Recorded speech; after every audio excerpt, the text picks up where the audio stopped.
Bagaimana kabar saudara hari ini? Saya melihat wajah-wajah yang diberkati, diurapi, wajah-wajah yang cantik, wajah-wajah yang keren, ganteng. Tapi lebih lagi saudaraku, lebih bersinar, ada cahaya kemuliaan Tuhan karena ada Yesus dalam hidup kita. Tepuk tangannya boleh yang lebih meriah buat Yesus Tuhan kita. Hari ini saudaraku kita masuk ke dalam satu seri firman Tuhan yang baru. Kita tanpa terasa udah di bulan Agustus, Pak. Kita masuk ke seri firman Tuhan yang baru.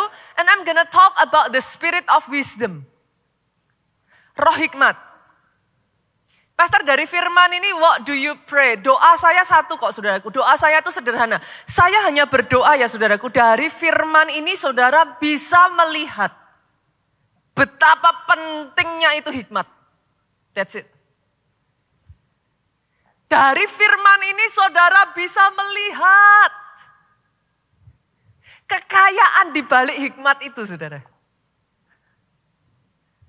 What the wisdom can do in your life. Apa yang hikmat bisa lakukan dalam kehidupan seseorang. Itu doa saya. Karena sekali saudara tangkap itu, wisdom, hikmat itu akan membukakan dalam kehidupan saudara kekayaan yang tidak terduga, tidak terpikir, betapa luas dan besarnya ketika saudara bisa menangkap what wisdom can do in your life. Saya ajak kita buka terlebih dulu ya ayatnya ya. Mazmur pasalnya yang ke-90, ayatnya yang ke-12. Personally ya saudaraku, ini salah satu firman yang I'm very excited. 1 bulan ini. It's gonna talk about wisdom. Dan saya melihat di dalam experience selama ini saya menjadi hamba Tuhan ya saudaraku. Kalau ada yang orang lack of, khususnya anak-anak Tuhan, ini yang satu ini. And it is the cause of chaos in many people's life. Jadi kita siap ya, kita coba ya. Kita belajar what is wisdom, apa sih yang hikmat itu bisa kerjakan. Mazmur 90 ayatnya yang ke-12 ngomong gini, ajarlah kami menghitung hari-hari kami sedemikian hingga kami beroleh hati yang bijaksana. Versi New English Translation-nya tuh ngomong gini saudaraku, so that we can live wisely. That is what I call the spirit of wisdom. Yang mengalirnya, munculnya itu dari hati yang bijaksana, saudaraku. Sebagian dari saudara mungkin ngomong sama saya kayak gini, Pastor, why is it so important? Kenapa itu penting, Pastor? Perhatikan baik-baik, saudaraku. Ketika hidupmu nggak bijaksana, apa ya saudaraku? Hidup itu nggak bisa maksimal saudara. Hidup nggak bisa maksimal. Bukan potensinya nggak ada loh dalam dirimu. Potensinya definitely is there. Tapi ketika hidupmu nggak bijaksana, nggak bisa maksimal. Artinya sebaliknya, kalau kau hidup bijaksana, you will be the best version of you. Menarik kan? Kalau bicara potensi, jangan salah loh. Potensi itu sudah definitely ada. Sejak dari saudara dilahirkan, potensi kebesaran itu sudah ditaruh kok. Tidak bijaksanalah yang membuat saudara nggak bisa maksimal. Tapi sebaliknya ketika kau hidup bijaksana, you will be the best version of you. Itu semua terjadinya dari the spirit of wisdom ini. Dan amazingnya saudaraku, yang namanya wisdom, wisdom itu bisa, you can grow in wisdom. Buat sebagian dari saudara yang pastor, kalau I am lack of wisdom, what should I do? Firman ngomong, minta. Bisa. You can grow in wisdom. Kenapa? Dengar ini Bapak Ibu. The level of wisdom in your life menentukan level of your superiority. Saya ulang ya. Level hikmat dalam hidupmu itu menentukan level superioritasmu. What do you mean, Pastor? Pernahkah saudara berpikir, ini sederhana sekali sebenarnya. Pernahkah saudara berpikir, kenapa manusia bisa lebih hebat dari gajah? Gajah lebih gede loh. Kan? Manusia nggak ada apa-apanya saudaraku. Saudara pernah berdiri, misalkan saudara kesul lah, lihat gajah lah. Gajah jauh lebih gede. Pernah berpikir nggak saudara? Kenapa manusia lebih hebat dari singa atau harimau? Jelas-jelas mereka lebih kuat. Coba renungkan perkataan saya ini saudaraku. Kenapa manusia lebih hebat dari burung? Burung bisa terbang? Jawabannya simpel. Level hikmatnya. Itu yang saudara kenal di dalam Alkitab dengan sebutan akal budi. Level hikmat menentukan level superioritasmu. Ada pepatah bahasa Inggris tuh ngomong gini saudaraku. Your mind is your gold mine. Saya ulang ya saudaraku. Pikiran kita adalah tambang emas kita. Wow. Semakin digali, itu hikmat akan bermunculan, saudaraku. Hikmat akan keluar. Saudara kerjakan itu akan membawa saudara semakin besar. Itu sebabnya Alkitab berkata, semakin lama semakin naik bukan turun. Kalau saudara tahu caranya, dunia akan senantiasa berkata bumi ini berputar, Pastor. Yes, I understand. But sorry, itu filosofi dunia. The Bible say, engkau akan terus naik dan tidak turun. It's talking about apa, saudaraku? Wisdom. Itu bicaranya tentang hikmat. Hari ini ya saudara, saya benar-benar berdoa ya saudaraku. Saudara bisa tangkap firman ini. Kenapa? Level hikmat itu ya nanti menentukan saudaraku. Setiap orang di sini ya terangnya itu beda-beda. With all due respect, saya tidak meremehkan siapapun saudaraku. Tapi dengar ini. Ada orang yang terangnya itu hanya untuk keluarganya. Dan itu bagus saudaraku. Saya nggak mengatakan bahwa itu nggak bagus loh. Itu sangat bagus. Dimulai memang dari Yerusalem kan. Dari keluarga kita dulu. Anak-anak kita, pasangan kita, keluarga kita. Orang tua kita. Tapi jangan salah. Ada orang-orang yang terangnya nyampe ke tetangganya. Ada lagi orang-orang terangnya sampai satu kota. Ada lagi orang-orang terangnya sampai satu bangsa. Ditentukan apa saudara? The level of wisdom. Doa saya hari ini saudara bisa nangkep ini saudaraku. Betapa pentingnya what wisdom can do in your life. Karena ketika itu dimanifestasikan atas hidupmu. Ini yang Alkitab katakan semesta menanti pernyataan kebangkitan anak-anak Allah. This is what the Bible say. Karena ketika hikmat itu dibangkitkan dalam hidupmu ya saudaraku, doa saya pribadi lepas pribadi di tempat ini. Doa saya saudaraku, terangmu bukan hanya untuk keluargamu, terangmu sampai ke kota, terangmu sampai ke bangsa, bahkan bangsa. Oh kalau mau tepuk tangan, pick, come on. Tepuk tangannya boleh yang paling meriah buat Yesus Tuhan kita. Saya ajak saudara kita baca dulu dari Pengkhotbah. Ini ya saudaraku. Lihat. Banyak orang salah tangkap. Pengkhotbah pasalnya yang keempat, ayatnya yang ke-13 sampai ayatnya yang ke-15. Ayat ini menarik sekali buat saya. Ayat ini ngomong gini. Lebih baik seorang muda miskin. Aneh sekali ayat ini ngomongnya sudah.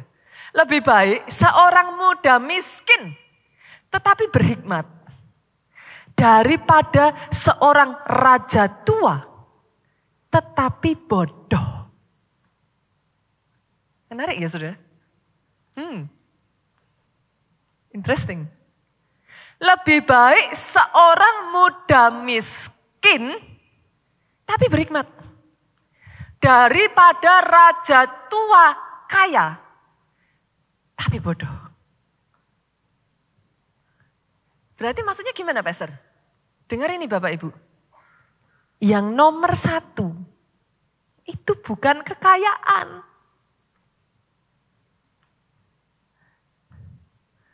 Bukan modal besar. Kecuali saudara nggak percaya apa yang dikatakan firman, I cannot say anything gitu saudaraku. Tapi jelas-jelas firman ini ngomong, lebih baik orang muda, miskin, orang muda itu gambaran apa tuh saudara? Masih starting dari hijau gitu saudaraku. Miskin tapi berhikmat. Boleh saya katakan ini Bapak Ibu? Hikmat di atas kekayaan.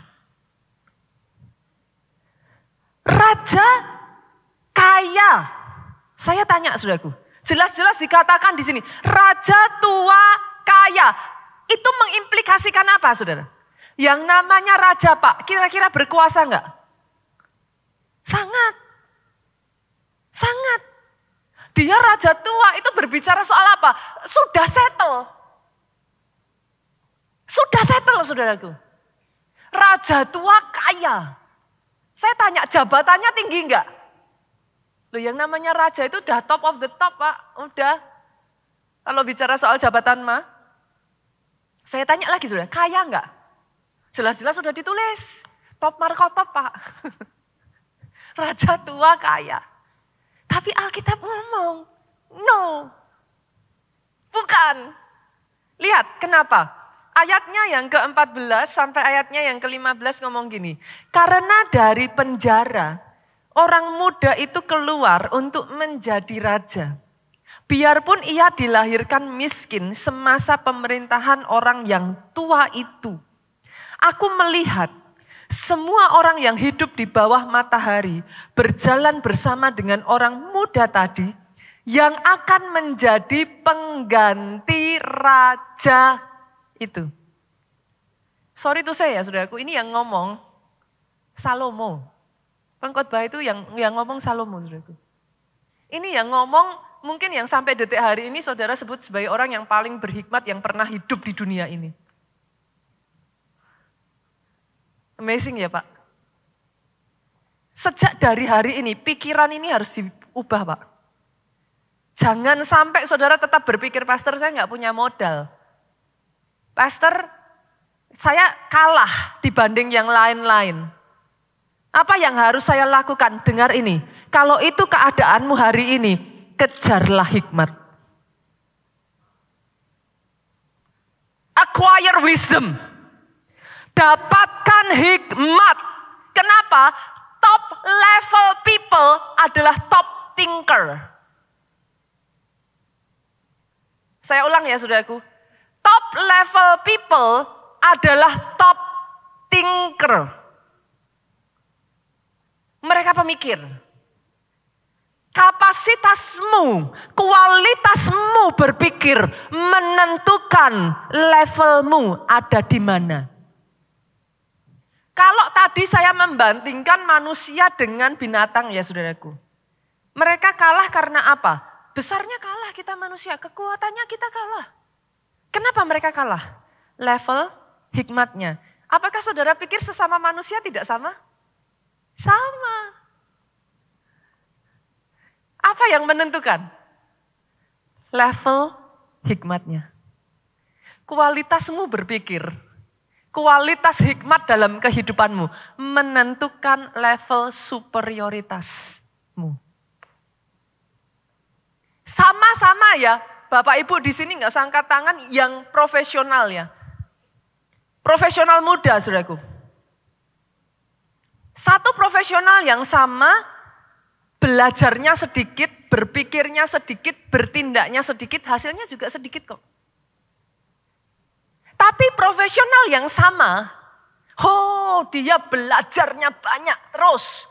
Acquire wisdom, terus banyak belajar dari orang-orang, dari firman Tuhan, dari buku. Zaman sekarang tuh gak ada alasan saudaraku, pastor lah tapi saya gak bisa ketemu tuh.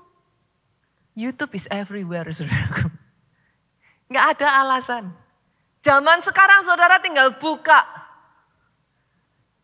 Mau terus belajar, banyak belajarnya, banyak berpikirnya. Satu hikmat yang digali keluar ya saudaraku. Banyak bertindaknya, maksudnya gimana? Kerjakan terus. Konsisten. Terus. Ulet. Ulet itu apa? Sudah bukan ulet ya, bukan ulet. Ulet itu. Gigih. Rajin. Kerjakan terus saudaraku. Sampai titik tertentu, terobosannya beda. Yang mengerti katakan amin. Beda. Startnya boleh sama. Sama-sama profesionalnya boleh sama. Tapi hikmat menentukan superioritas. Ibu rumah tangga, halo. Kalau ada pekerjaan terberat sedunia, saya boleh ngomong ya saudaraku. Tanpa merendahkan siapapun, tanpa mengecilkan apapun yang saudara kerjakan, saya boleh berkata ya saudaraku, menjadi ibu rumah tangga itu justru berat. Ibu rumah tangga yang sejati loh ya. Karena sama-sama ibu rumah tangga itu beda-beda saudaraku. Levelnya beda. Kalau ibu rumah tangga hanya asal, ya sudah nanti anaknya jadinya asal. Tapi sama-sama, halo ibu-ibu di tempat ini dengar. Kalau engkau menjadi ibu rumah tangga, didiklah mereka di dalam nilai-nilai firman Tuhan yang superior. Nanti value-nya yang masuk beda, hikmatnya yang masuk. Dan by the way, hikmat itu bisa diimpartasikan saudara. Saudara pernah ketemu gak anak-anak yang kayak, kok bisa ya punya pikiran begitu ya? Dari mana? Dari orang tuanya. Pola pikir orang tua, kualitas hikmat orang tua itu bisa diturunkan kepada anak. Come on. Ibu-ibu rumah tangga di tempat ini saya berdoa. Yang lahir dalam keluargamu, firman Tuhan berkata, bintang 5, perkasa di bumi ini. Boleh saya dengar kata yang amin dari tempat ini? Anak-anak Tuhan di tempat ini. Lahir dari ibu sehingga, ibu yang berhikmat saudaraku, sehingga munculnya apa? Perkasa di bumi. Cara pikirnya beda, cara kerjanya beda. Cara geraknya beda. Sama-sama melayani juga sama saudaraku. Sama. Saya berdoa ya para pelayan Tuhan keluarga Allah superior. Jangan hanya karena ini sebuah pelayanan. Ya sudah pastor, autopilot. Enggak usah mikir, yang penting saya pokoknya disuruh apa, ya saya jalankan. No, don't do that. Dalam pekerjaanmu, dalam keluargamu, enggak boleh autopilot. Enggak boleh, sudah, yang penting pokoknya anak-anak sudah makan. Ibu-ibu, halo, anakmu bukan cuma butuh makanan sehat, 4 sehat, 5 sempurna, no. Anakmu butuh wisdom. Dalam pelayanan juga sama. Saya melihat ya saudaraku, tim yang di dalam pelayanannya terus dia gali wisdom. Gali lagi. Nanti timnya enggak akan gitu-gitu aja. Nanti ada terobosan baru. Apalagi yang baru. Lakukan lagi hal yang baru. Kita bikin begini pastor. Nanti kita lakukan begini pastor. Dan minggu demi minggu, saudara datang ibadah pun saudara bisa ngerasain kok. Bisa kerasa enggak saudara? Why do you choose? Kenapa saudara pilih tempat tertentu lebih dari yang lain? Back again. Saudara mungkin gak bisa ngelihat apa yang terjadi di belakangnya ya. But you can feel it. You can sense it. Pastor, nanti yang saudara katakan cuma sesederhana ini. Saya nyaman, saya seneng kok. Tapi di belakang itu semua ya saudaraku, hikmat bermain di sana. The quality of thinking bermain di sana. Dan by the way ya saudara, yang saya kenal ya, coba saya tanya Bapak Ibu di sini ya. Semakin orang itu maju, yang saya tahu ya saudaraku, semakin orang itu diberkati, semakin orang itu maju, dia akan berpikir bagaimana supaya lebih maju. Betul? Pernah mendengar kata-kata kayak gini, aduh sekarang setelah ini tuh ternyata setelah didalami malah lebih sibuk. Pernah? Ibu rumah tangga, kalau saudara benar-benar mengerjakan bagian saudara, lebih sibuk lagi saudara. Bukan lebih santai, lebih sibuk. Kenapa? Nanti saudara bisa menciptakan di rumah, anak saudara itu benar-benar punya kayak challenging. Mainnya, pikirannya itu ditantang terus saudaraku. Anak-anak itu dilatih untuk benar-benar punya sejak dari mereka kecil. Doa saya sejak dari hari ini ya, saudara bisa melihat betapa pentingnya hikmat, apa yang bisa hikmat kerjakan dalam kehidupan saudara. Barang siapa memperoleh hikmat, Alkitab berkata, dia memperoleh hidup. Jadi atas kehidupan saudara. Tepuk tangannya boleh sekali lagi yang paling meriah buat Yesus Tuhan kita. Karena apa saudaraku, banyak orang itu gak menyadari ya. Sangat disayangkan sih. Boleh gak saya katakan ini? Berpikir adalah bekerja. Saya ulang loh saudaraku. Banyak orang gak menyadari Pak, karena banyak orang berpikir bahwa yang namanya bekerja itu ya fisik. In fact, saudaraku, yang namanya bekerja itu, pastor, yang namanya bekerja itu ya kalau misalkan saudaraku, petani di ladang, dia menggarap ladangnya. Tapi jangan salah saudaraku, berpikir adalah bekerja justru levelnya lebih besar. Kapasitasnya lebih besar Pak.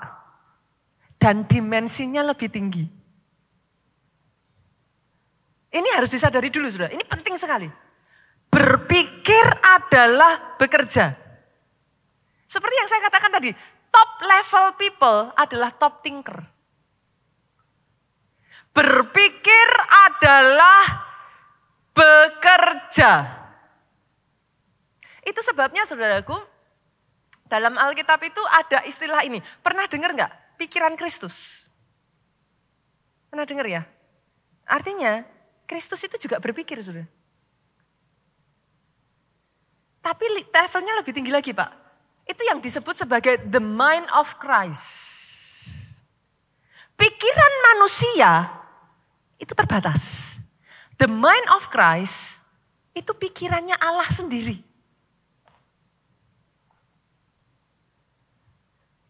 Hari ini ya saudaraku, saya benar-benar berdoa ya saudara. Ini dibukakan atas kehidupanmu ya. Saudara punya kehausan yang besar untuk punya the mind of Christ. Saya itu semakin mempelajari firman ini ya, saya itu nangis, saya itu ngomong sama Tuhan, Tuhan tolong. Karena ada hal-hal yang saudara tuh bisa ngomong kayak gini, Pastor saya nggak bisa. Ketika hikmat dibukakan dalam hidupmu, tiba-tiba saudara bisa bilang berubah, yes I can do it. How if you know what wisdom can do in your life. Orang Kristen ngeremehin loh yang satu ini. The mind of Christ. Pikiran Kristus. Apa itu pikiran Kristus?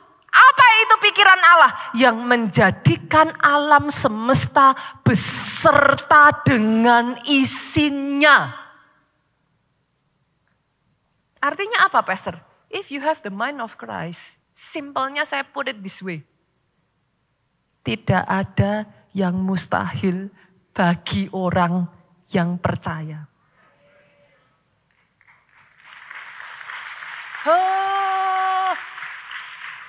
Di khotbah ini ya saudara, honestly, saya berdoa loh saudara bisa tangkap itu. Ada hal-hal yang tadinya you cannot do. Because pikiran manusia limited.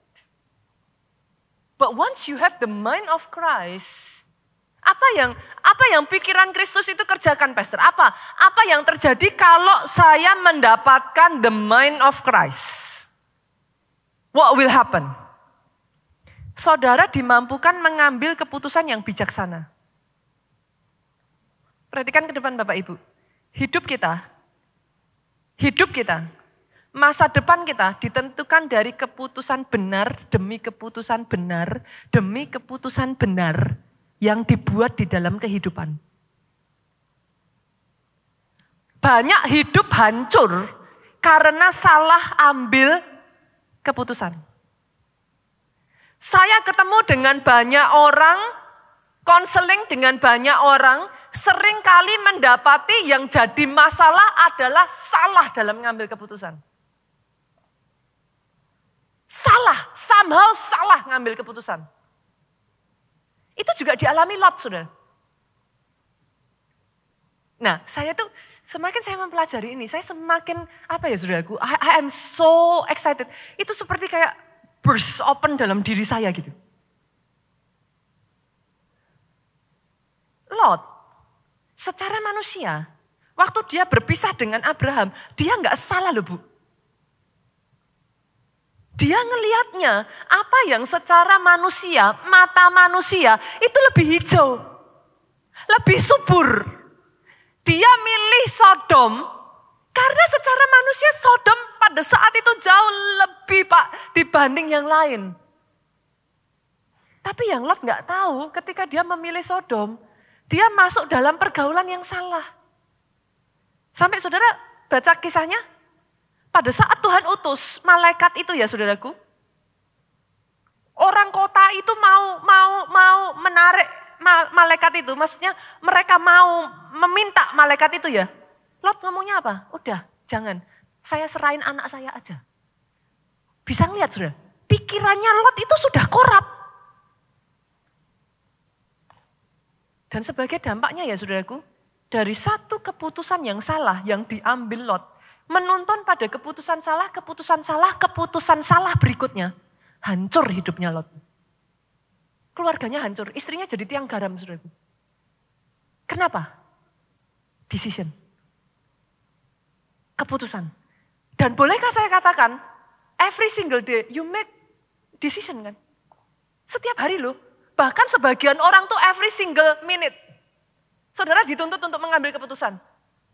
Tergantung dari posisi saudara apa. Yang jelas leader dalam perusahaan saudara, every single minute, hour, you have to make decision in your life. Tapi keputusan-keputusan itu menuntun pada masa depan saudara. Keputusan salah itu mengakibatkan masa depan hancur saudaraku. Saya pernah berjumpa dengan satu orang waktu ketemu dengan saya, dia tanya sama saya, Pastor, tempat perusahaan saya nggak enak banget nih, udah kayak gerah banget. Saya mau keluar, Pastor, saya udah nggak tahan lagi. Di perusahaan sudah nggak nyaman sekali, pokoknya saya mau keluar, titik. Saya bilang, loh ini kelihatannya simpel ya saudaraku, berapa banyak orang melakukan ini? Mau keluar, titik.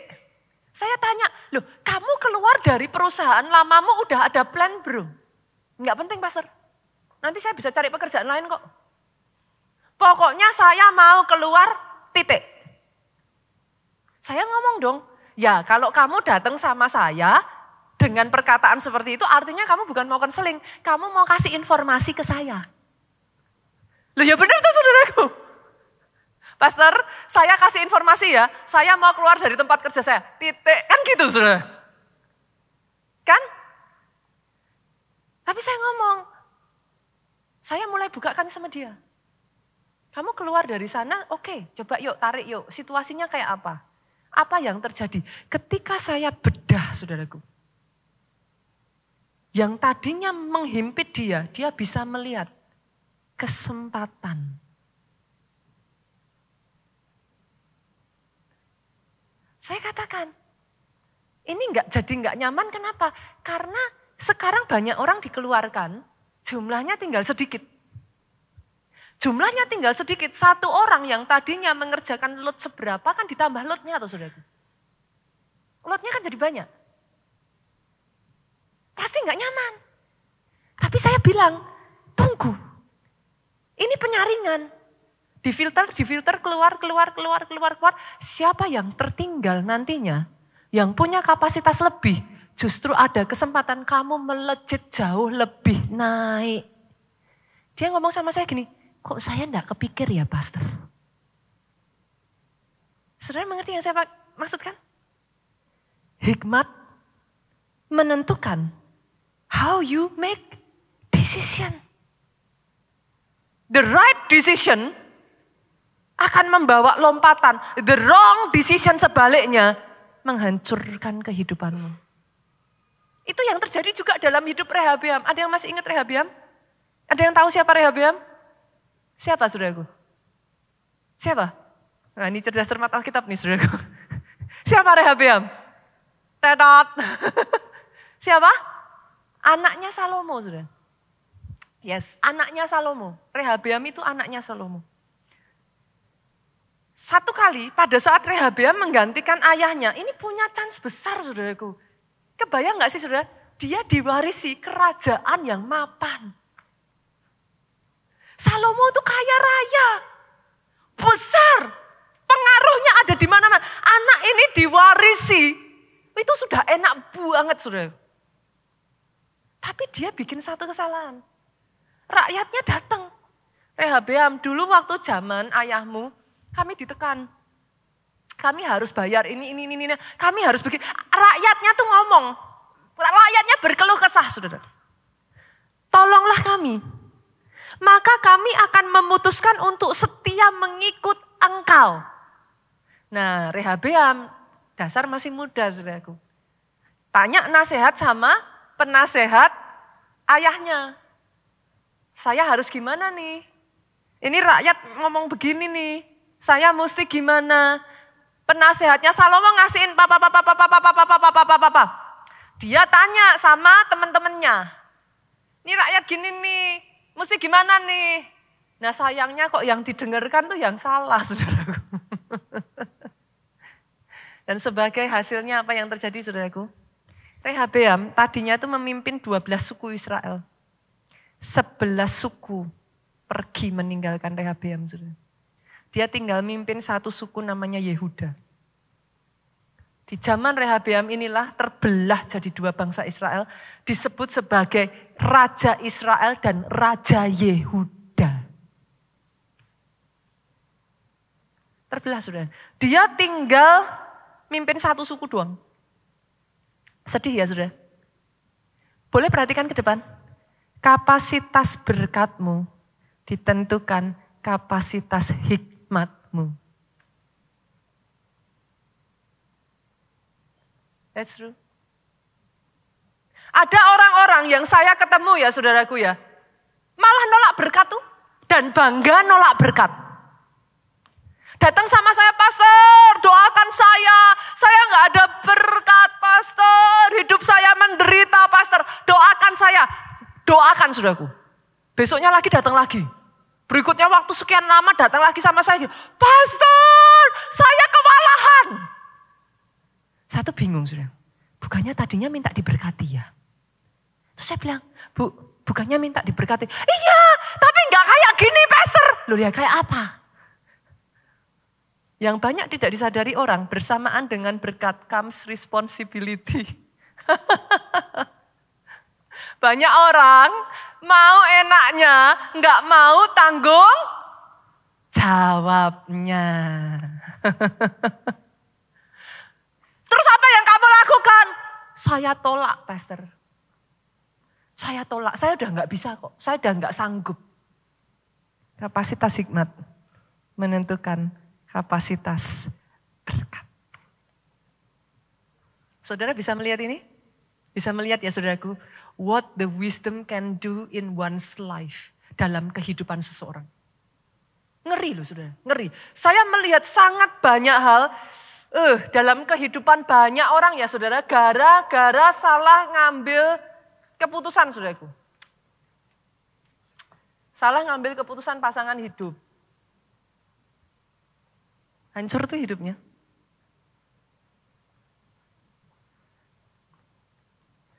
Tidak ngerti bagaimana perhitungan hutang piutang. Salah tabrak, ambil pinjol. Hancur tuh hidupnya. Yang ada nggak ada damai sejahtera, dikejar-kejar kemana-mana. Hidup nggak enak, nggak happy. Salah ambil keputusan partner kerja. Hancur tuh. Life is full of decision. Dan dari semua decision yang ada ya saudaraku, dari semua decision yang ada, pastikan ini, engkau memutuskan untuk mengikut Yesus dalam hidupmu. Kalau ada decision yang terbaik yang pernah saya ambil ya saudaraku, saya merespon untuk panggilan Yesus dalam hidup saya. That's the best decision I've ever made. Saya berasal dari keluarga baik-baik, saudaraku. Keluarga saya, orang tua saya sangat mengasihi kami anak-anak. Tapi kosong. Di usia 10 tahun, saudaraku, saya pernah berpikir untuk bunuh diri. Banyak orang bertanya kepada saya, why, Pastor? I don't know why, it's just empty. Sampai Yesus panggil saya. I decide, saya memutuskan, saya gak bisa ngomong saya memilih Yesus ya saudara. Karena sebelum kita tuh gak pernah bisa memilih Yesus, dia yang memilih kita. Tapi saya memutuskan untuk menjawab panggilan Yesus dalam kehidupan saya. Nah ini yang menarik saudaraku. To have the mind of Christ. Kenapa? Karena Pastor, how do I know decision ini akan lead kemana? Itu gak gampang saudara. Jujur waktu saya ngambil keputusan menerima panggilan Tuhan dalam hidup saya, semua orang bodoh-bodohin saya saudara. Saya bersyukur saya punya orang tua yang sangat suportif. Tapi dalam suportifnya mereka itu pun mereka menasihati saya gitu. Nita, jadi pendeta itu gak enak gitu kan. Kamu kayak ikan di akuarium. Kayak lohan itu loh saudaraku, kepalanya benjol lebih besar dikit aja salah. Warnanya kurang terang dikit salah. Ekornya kepanjangan salah. Kependekan juga salah. Kan gitu. Sih? Orang tua saya bukan tidak support saudaraku, tapi menjelaskan kepada saya, it's not a choice that is easy. Saya dibodoh-bodohin keluarga besar saudaraku. Saya ditentang. Bahkan ketika saya mengambil decision bahwa dalam hidup saya mau sungguh-sungguh ikut Yesus. Saya nggak mau pacaran gonta-ganti. Teman-teman saya pada bilang kok bodoh. Cantik-cantik ngapain nggak punya pacar? Justru nanti kalau kamu ganti-ganti jadi pengalaman. Saya dibilang bodoh saudaraku. Saya kalau ditanya kenapa nggak punya pacar? Saya selalu ngomong, saya nggak pengen punya pacar, saya kepengennya satu yang jadi suami saya. Teman-teman saya semua bilang, bodoh kamu. Bodoh. Udah, nggak apa-apa, memangnya apa? Pacaran bukan menikah. Gagal ya ganti yang baru, gampang katanya saudara. Saya dibilang bodoh lagi. Tahukah saudara ketika saya mengambil decision ya saudara, dari Amerika pulang ke Indonesia, saya dibilang bodoh lagi. Teman-teman saya di Amerika ngomong, kamu di Indonesia dapat gaji berapa?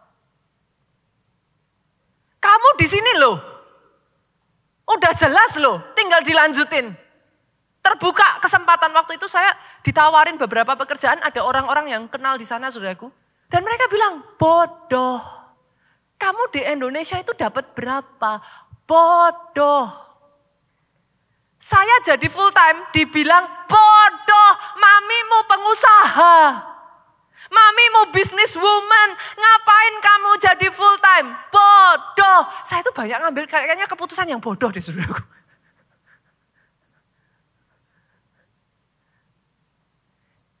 Disitulah saya menyadari firman ini saudaraku. To have the mind of Christ. Jalanku bukan jalanmu, pikiranku bukan pikiranmu, sejauh langit dari bumi, jauhnya jalanku dari jalanmu. Pastor, berarti what is your wise Apa keputusan paling bijaksana yang pastor pernah buat? Saudara tahu apa? Saya memutuskan taat dan memutuskan mendedikasikan hidup saya untuk agendanya Tuhan. That is the wisest decision I've ever made. Jujur ya Pak, saya nggak pernah tahu ketika saya ngambil decision itu, apakah it will lead me to somewhere or it will just make me down. I never know. Tapi satu yang saya tahu, kalau Tuhan suruh saya, mau seperti apapun hidup saya taat.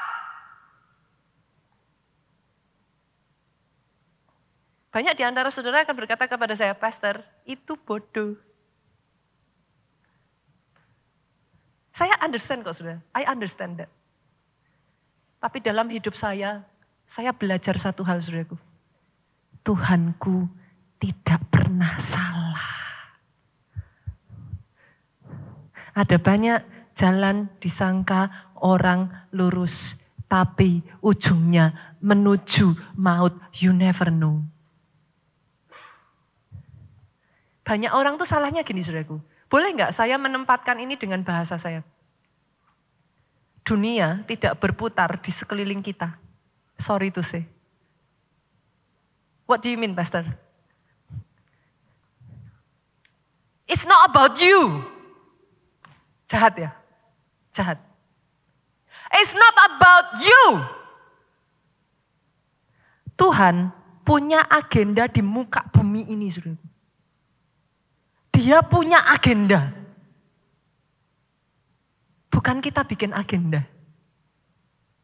Sebagai hamba Tuhan, saya harus berhati-hati dalam hal ini. Tapi nggak ada bedanya hamba Tuhan dengan saudara businessman. Be careful with this one. Kalau kita punya agenda, bedanya apa Pastor? Kalau kita punya agenda, maka setelah saudara diangkat naik oleh Tuhan, saudara nyaman. Udah cukup Pastor? Udah enak kok. What more do I want? Itu agenda kita. Sebagai seorang hamba Tuhan, saya harus hati-hati saudaraku. Satu hal ini saya belajar dari Daddy G.O. Pastor Adeboye di Nigeria saudara. Dalam usianya yang ke-80, dia terus serving the agendanya Tuhan, saudaraku. Artinya apa, saudara? Jujur ya, saudaraku, saudara sampai di titik tertentu, pernah nggak Bapak Ibu yang mungkin saudara sudah di level tertentu, saudara ngomong dalam diri saudara sendiri, enough lah pastor, saya sudah nggak punya butuh apa-apa lagi. Sudah cukup lah, sudah ada kok, semuanya sudah tersedia kok. Pernah nggak ngalami itu, saudara? Pernah? Pernah ya, Bapak Ibu ya? Denger ini, when you serve the agenda of God, never for that. Itu yang saya lihat dari Pastor Obaja. Ada satu waktu di mana Pastor Obaja itu sudah ngerasa kayak ya udah cukup lah, udah mau apa lagi. Tapi Tuhan said no. Dia terus ikuti agendanya Tuhan. Padahal ikuti agendanya Tuhan. Saudara saya tanya, memperjuangkan perusahaanmu itu capek enggak? Capek. Makanya banyak orang zaman sekarang itu punya moto, cepet aja diatur semuanya biar bisa pensiun muda. Loh kan? Betul kan? Itu yang terjadi pada satu orang kaya. Yuk kita buka ya. Ternyata zaman dulu ya saudaraku, Alkitab. Itu sudah ngomong. Yuk kita buka yuk. Menarik saudaraku. Oh saya belajar hal ini ya saudara. Saya tuh nangis, saya ngomong sama Tuhan. Oke Tuhan, Highland. Sampai kapanpun bukan apa yang saya mau, tapi ngikuti jalannya Tuhan. Itu enggak gampang. Itu kadang sacrifice loh, di sini sakit gitu saudaraku. Oke yuk buka Lukas 12 ayatnya yang ke-16 sampai 21 yuk. Saya ajak saudara melihat ya. Ternyata cerita itu sudah ada dari zaman dulu saudara. Kemudian Lukas 12 ayat 16 ngomong gini. Kemudian Yesus mengatakan kepada mereka satu perumpamaan. Katanya Yesus ngomong, ada seorang kaya. Tanahnya berlimpah-limpah hasilnya. Ayat 16 ini dulu. Informasi apa yang saudara dapatkan dari ayat ini? Bahwa orang itu kaya. Satu ya, kaya ya saudaraku. Oke, bahwa orang itu kaya sudah pasti. Tanahnya berlimpah hasilnya, artinya apa? Dia bukan cuman orang kaya, Bapak Ibu. Dia orang yang berhikmat. Tanahnya berlimpah hasilnya. Berarti dia tahu cara manage tanahnya dengan baik. Tahun demi tahun, waktu demi waktu, hasilnya banyak. Akhirnya sampai berlimpah-limpah hasilnya. Kita lanjut ya. Nah, baca ayat itu kayak gini saudaraku. Jangan langsung di skip. Karena setiap ayat ada artinya. Ayat 17 yuk. Yang masih semangat katakan amin. Waktunya sudah mau makan ya saudaraku. Oke yuk, ayat 17. Ia bertanya dalam hatinya. Orang kaya ini bertanya dalam hatinya, apakah yang harus aku buat? Sebab aku tidak mempunyai tempat di mana aku dapat menyimpan hasil tanahku. Ayat 18 dengan suara keras, 2-3 baca. Lalu katanya, inilah yang akan aku, apa saudaraku dengan suara keras? Aku akan merombak lumbung-lumbungku. Aku akan mendirikan yang lebih besar. Aku akan menyimpan di dalamnya segala gandum dan dari 2 ayat ini apa yang saudara pelajari? Apa saudaraku? Orang ini, saudara pensiun katanya. Belum Bu, belum, nanti dulu. Orang ini ya saudaraku, ini orang yang pinter saudara. Ciri-ciri orang pinter apa saudara? Sudah ngerjain sesuatu enggak cuman diem. Orang pinter itu ciri-cirinya mikir. Apa ya yang harus aku lakukan ya? Aku punya tanah nih, hasilnya banyak. Tapi aku enggak bisa nyimpen. Mungkin pada saat ayat 17-18 ini saudaraku, dia masih pinjam gudangnya orang. Dia mikir, apa yang harus aku perbuat? Aku enggak punya tempat nyimpan hasilku. Hasil dari pemikirannya ayat 18 ngomong, ini yang akan aku perbuat, aku akan merombak. Dia mikir saudaraku, oh lumbungnya tadinya kapasitasnya segini. Ternyata bisa loh digedein. Berapa banyak orang yang sudah kaya, nyaman, puas, enggak pernah lagi mengunjungi lumbung-lumbungnya. Hartanya di mana-mana, berserakan, sampai-sampai saudara yang ngelihat. Saudara ngomong, sayang ya. Segini banyaknya kok enggak diapa-apain ya. Tapi orang kaya ini beda. Dia mikir, diapain ya? Aku akan mendirikan yang lebih besar. Aku akan menyimpan di dalamnya segala gandum dan barangku. Selesai masalah toh? Dia jadi lebih kaya toh saudaraku? Ini ceritanya kan begitu. Nah masalah muncul di ayat 19 saudara. Yuk baca sama-sama. Ini masalah banyak orang saudaraku. Baca sama-sama ya, supaya kita diingatkan kembali. 2, 3, sesudah itu aku berkata kepada jiwaku, jiwaku ada padamu banyak barang, tertimbun bertahun-tahun lamanya. Beristirahatlah, makanlah, minumlah, bersenang-senanglah. Ini apa saudara? Tadi pensiun. Orang kaya ini ngomong apa saudara? Berapa banyak orang kaya gini? Anak muda zaman sekarang, hayo. Pastor, muda foya-foya. Tua kaya raya. Mati masuk surga. Kok enak saudara? Banyak orang begini. Ada padaku sangat banyak. Nah ini dengar saudaraku. Apa yang membedakan you have the mind of Christ dengan you have your own agenda? Di sini nih perbedaannya. Kalau saudara punya agenda saudara sendiri, once I'm settled, that's it. Saya akan pensiun, saya akan happy-happy, anak saya yang nerusin. Memangnya itu yang Tuhan suruh? Yang mengerti katakan amin. Yang mengerti aminnya lebih keras lagi. Aminnya boleh yang paling keras. Dunia tidak berputar di sekelilingmu. Tuhanmu punya agenda. Komitmen untuk berkata kepada Tuhan ya saudara. Baik saudara pendeta, full timer, baik saudara seorang pengusaha, dokter, baik saudara seorang orang yang bergerak di bidang pendidikan, ataukah seorang politikus, apapun saudara. Boleh nggak saya ajak sama-sama saudaraku? As in my life, Saya nangis loh saudara waktu bikin decision ini sama Tuhan. Karena dalam hidup kita itu punya mau kita saudara. Jujur ya saudara, ada banyak decision dalam kehidupan saya itu dibilang orang bodoh.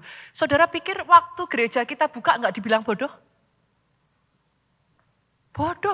Sekarang aja saudara sudah lihat, saudara bilang, wah itu tepat gitu kan. Nah manusia kan sukanya gitu toh. Tapi when the decision is made during the pandemic, orang banyak mengatakan kepada kami, foolish, bodoh.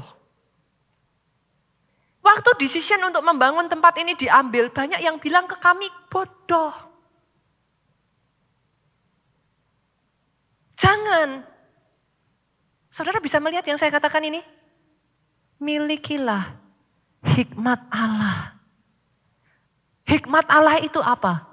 The mind of Christ. Didapatnya gimana? Isi dirimu sebanyak mungkin tuh dengan firman saudara. Jadi kau tahu apa yang salah, apa yang benar, mana yang berkenan, mana yang sempurna. Bukan pikiran kita sendiri. Nyenengin toh saudara, nyenengin toh. Itu sebabnya berjalan bersama dengan Yesus. Enggak pernah ada kata pensiun. Sorry saudara. Pastor, zaman sekarang semua orang pengen pensiun. Ya kadang memang itu filosofi dunia loh saudara. Dan coba kerasa enggak saudara? Saudara hidup di tengah-tengah dunia, kena enggak dengan filosofi itu? Ah, jujur kan? Jujur kan? Banyak anak muda sudah pengen pensiun. Nah loh. Ini banyak di sini yang ngalami terus gini. Aduh pastor. Aduh pastor. Jalan Tuhan bukan jalanmu. Sejauh langit dari bumi, jalannya dari jalanku. Miliki the mind of Christ. Dedikasi dalam diri kita ya saudara, ngomong sama Tuhan. Tuhan, I am your servant, aku ini hambamu, jadilah padaku sesuai kehendakmu. Kalau Tuhan suruh aku apa, mungkin itu enggak seperti yang aku inginkan, I will do it. I will still do it. Kadang sakit, apakah saudara ngikut jalannya Tuhan itu selalu enak? Saya harus ngomong, udah dibodoh-bodohin saudaraku. Masalahnya juga banyak. Jangan salah loh, banyak orang Kristen itu selalu berpikir, Pastor, kalau saya ikut jalannya Tuhan, dijadikan lancar. Ya puji Tuhan. Tapi yang saya alami itu seringkali gak gitu. Jadi lancar gak lancar, itu gak selalu bisa jadi tanda. Yang mengerti katakan amin. Halo? Yang mengerti katakan amin. Jangan salah. Lancar gak lancar tidak bisa jadi tanda. Dalam kasus saya ada kalanya ikuti kehendak Tuhan, lancar jaya. Fush. Ya puji Tuhan sudah. Dalam hidup saya juga yang sama, ada kalanya mengikuti kehendak Tuhan. Masalah demi masalah demi masalah demi masalah. Tapi satu yang saya katakan sama Tuhan, whatever it is Lord, I am your servant. Lukas 1 ayat 37 itu ayat emas saya saudaraku. Aku ini hambamu, Maria ngomong. Jadilah padaku seturut kehendakmu. Itu yang dilakukan oleh Naomi. Saya Ruth saudaraku, saya tutup dengan kisah ini. Yuk kita buka ya. Ruth pasalnya yang pertama ayatnya yang ke-3 sampai ke-5 saudara. Kemudian matilah Elimelek suami Naomi sehingga perempuan itu tertinggal dengan kedua anaknya. Keduanya mengambil perempuan Moab yang pertama bernama Orpa, yang kedua bernama Ruth. Nah, mereka diam di situ kira-kira 10 tahun lamanya. Matilah juga kedua anaknya saudaraku, Mahlon dan Kilion. Sehingga perempuan itu kehilangan kedua anaknya dan suaminya. Di momen itu Naomi berpikir aku mau balik. Dia tanya sama kedua menantunya, kalian mau gimana? Udah deh balik aja ke orang tua kalian. Naomi sadar dia udah gak punya apa-apa saudaraku, hidupnya juga udah quote-quote saudara mereka terbatas. Naomi mau balik ke kampung halamannya, which is mereka berdua itu bukan orang Israel gitu. Udahlah kalian balik aja deh ke orang tua kalian. Tapi lihat, satu keputusan bijaksana yang diambil Rut mengubah sejarah hidupnya, saudara. Rut 1 ayatnya yang ke-16 dengan suara keras, boleh kita baca sama-sama saudaraku, 2-3. Tetapi kata Rut apa? Janganlah desak aku meninggalkan engkau. Dan apa? Pulang dengan tidak mengikuti engkau. Ini saudara, ini. Sebab kemana engkau pergi, ke situ jugalah aku pergi. Di mana engkau bermalam, di situ jugalah aku bermalam. Berbangsamulah bangsaku. Ini yang paling penting. Dengar ini saudaraku, dengan suara yang paling keras. Baca dengan suara yang paling keras. 2, 3. Allahmulah Allahku. Rut memutuskan dalam kehidupannya seberat apapun dia ngikuti Tuhan. Halo, Bapak Ibu. Saudara boleh, pastor boleh enggak saya mengikuti pikiran saya sendiri? Boleh. I've tried kok, saya udah nyoba. Hasilnya gimana pastor? Ya itu tadi, jalanku bukan jalanmu, pikiranku bukan pikiranmu, sejauh langit dari bumi, pikiranku dari pikiranmu. Saya menemukan di muka bumi ini ya saudaraku, God knows best. Banyak, tadi saya sudah jelaskan kepada saudara, a lot of decision in my life. People call me foolish. Tapi satu yang saya lihat ya saudara dalam hidup saya. Selama saya taat mengikuti agendanya Tuhan. Ada penyertaan tangan Tuhan. Diizinkan mengalami masalah pun. Ada penyertaan tangan Tuhan yang tidak habis-habisnya dalam hidup saya. Kadangkala ya saudara di momen-momen terendah ya, saya pernah bagikan ayat ini. You just have saudara hanya perlu menguatkan hati. Pernah saya bagikan ayat ini kan saudara. Di momen itu ya saudara, saudara tahu nggak apa yang menghiburkan saya? Nggak ada hasil, semuanya gelap. Itu harus nahan hati loh saudaraku. Itu harus menguatkan hati sampai di titik yang kayak rasanya udah nggak kuat. Tapi di titik itu coba cari saudara. Satu yang saya alami dalam hidup saya, tangan Tuhan itu selalu ada. Itu jadi penghiburan buat saya, Bu. Dan ketika saya terus ngikuti, regardless how heavy it is. Ujungnya, kemarin kita baru aja dengar firman apa? Happy ending. Ikuti jalan saudara. Trust me. Kita manusia terbatas Bapak Ibu. Jadi apa yang harus saya lakukan Pastor? Yuk saya tutup dengan ayat ini, pemain musik boleh maju ke depan. Apa yang kita lakukan? Efesus pasalnya yang ke-4. Ayatnya yang ke-22 sampai 24. Yaitu bahwa kamu berhubung dengan kehidupan kamu yang dahulu harus menanggalkan manusia lama. Yang pertama saudaraku, belajar menanggalkan manusia lama. Kenapa? Karena kalau saudara tidak menanggalkan manusia lama, saya jamin mengikuti pikiran Kristus itu berat. Karena enggak enak, serba menyayat daging aja gitu saudaraku. Saudara akan memutuskan no, enggak. Tanggalkan manusia lama yang menemui kebinasaannya oleh nafsunya yang menyesatkan. Banyak masalah muncul karena nafsu, karena keinginan yang tidak tercapai. 23 saudaraku. Supaya kamu dibaharui di dalam roh. Rohnya dibaharui dulu.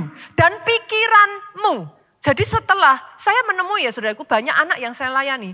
Setelah mereka mengalami terobosan roh, jadi pinter saudara. Buktiin perkataan saya. Anak-anak yang mengalami terobosan roh dalam hidupnya, entah bagaimana. Hidupnya itu kalau orang Jawa bilang lebih temoto. Apa itu?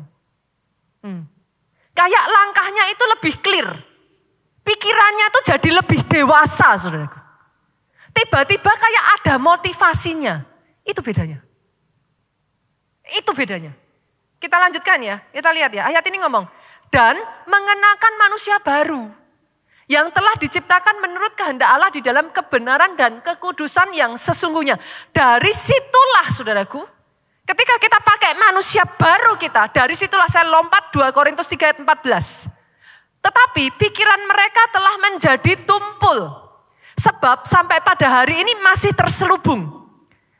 masih tetap menyelubungi mereka. Jika mereka membaca perjanjian lama itu tanpa disingkapkan, karena hanya Kristus saja yang dapat menyingkapkan. Ini bedanya saudara. Doa saya hari ini ya saudaraku, ada kehausan yang besar itu. Banyak orang maunya cuman intinya pastor titik, saya maunya kaya udah gak yang lain. Nah tapi Alkitab ngomong, lebih baik orang miskin, orang muda miskin. Tapi berhikmat daripada raja tua kaya. Tapi bodoh. Bolehkah saya berdoa keluarga Allah di tempat ini, orang-orang yang mengacquire, mendapatkan hikmat ilahi dalam hidupnya. Jalanmu ditata Bapak Ibu. Sukses di bumi, sukses di surga. Jangan seperti orang kaya tadi. Endingnya apa? Saya akhiri dengan ini ya. Orang kaya tadi, endingnya Tuhan ngomong apa? Lukas yuk. Menyenangkan sekali saudaraku. Ayatnya yang ke-21 dari Lukas 12. Demikian jadinya dengan orang yang mengumpulkan harta bagi dirinya sendiri. Jikalau ia tidak kaya di hadapan Allah. Ayat 20. Tapi firman Allah kepadanya, hai engkau orang bodoh, pada malam ini juga jiwamu akan diambil daripadamu. Dan apa yang telah kau sediakan, untuk siapakah itu nanti? Bangkit berdiri jemaat Tuhan. Yuk kita pujikan lagu ini yuk. Gimana refrennya? Come on. Yesus hanya Kau yang ku andalkan, melebihi siapapun juga. Yes Lord. Yesus hanya Kau yang ku percaya, di setiap waktu. Tiada lain yang ku andalkan selain Kau, Yesus. Kenapa banyak orang pengen pensiun saudaraku? Capek Pak. Sampai titik tertentu manusia tuh kayak bisa lost. Kita tuh udah gak tahu lagi what we want gitu. Kenapa saya mengatakan kepada saudara to acquire the mind of Christ? Karena Tuhan tuh punya agendanya besar Bu. Kita di muka bumi ini ya Pak ya sebenarnya to serve. Jangan salah loh saudaraku. Banyak orang Kristen tuh egois. Maksudnya aku, Tuhan berkati aku, Tuhan pakai aku, Tuhan aku gitu. Tapi pernahkah terpikirkan di benak saudara, hidup kita ini kan untuk melayani purpose-nya Tuhan. See, that's totally different. Pastor, kalau sudah capek terus gimana? Nah kalau saudara melayani agendanya Tuhan, segala perkara dapat kutanggung. Di dalam Dia yang memberi kekuatan kepadaku. Kenapa? Karena endingnya, ujungnya itu ya saudaraku di muka bumi ini ya. Saya tuh ada satu kebenaran yang menghantam saya ya saudaraku. Bahwa saya tuh katakan ini kepada anak-anak gitu. Kita ini, sebelum kita ini anaknya orang, kita ini ada yang punya. Kita ini anaknya Bapak di surga. Dititipkan ke Bapak Ibu manusia, supaya apa? Dididik. Nantinya balik lagi ke Bapak yang asli gitu. Jadi saudara-saudara di tempat ini ada yang nunggu nantinya. Sementara kita ada di muka bumi ini, Pastor, purpose-nya apa? Tujuannya apa? Banyak orang bingung saudara, karena gak punya visi. Pengusaha juga sama kan, Bapak Ibu kadang sampai di titik tertentu kayak visinya udah blank. Udah gak bisa lihat aja. Tapi ketika saudara bisa melihat ada agenda Tuhan di muka bumi ini, life is not only about you. Saya yang terluka, Pastor. Saya yang capek, Pastor. Saya ini, saya itu. Come on. Segala perkara dapat kutanggung. dalam Dia yang memberi kekuatan kepadaku. Hidup bukan roti saja, melainkan melakukan kehendak-Nya. Beda, saudara.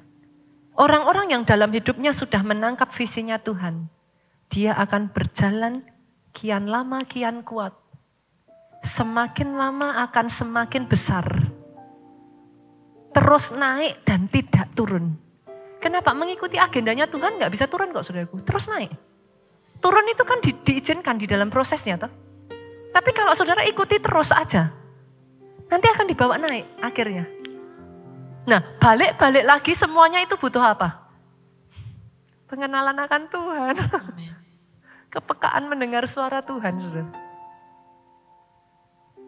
Boleh? Boleh ya? Kalau enggak, kita manusia itu sesat loh, saudaraku. Nanti kita bisa doubting God gitu. Kalau terjadi masalah kita bisa meragukan Tuhan. Kita bisa tanya loh, kenapa Tuhan izinkan? Ya jawaban saya simpel, kenapa tidak? Tuhan berhak kok saudara, He is God. Ini kata-kata yang terus saya katakan, let God be God. Bukankah saudara menyembah Dia sebagai Tuhan? Tuhan berhak melakukan apapun atas hidup kita itu Dia berhak. Tapi ketika saudara memutuskan mengikuti Dia, endingnya pasti happy ending.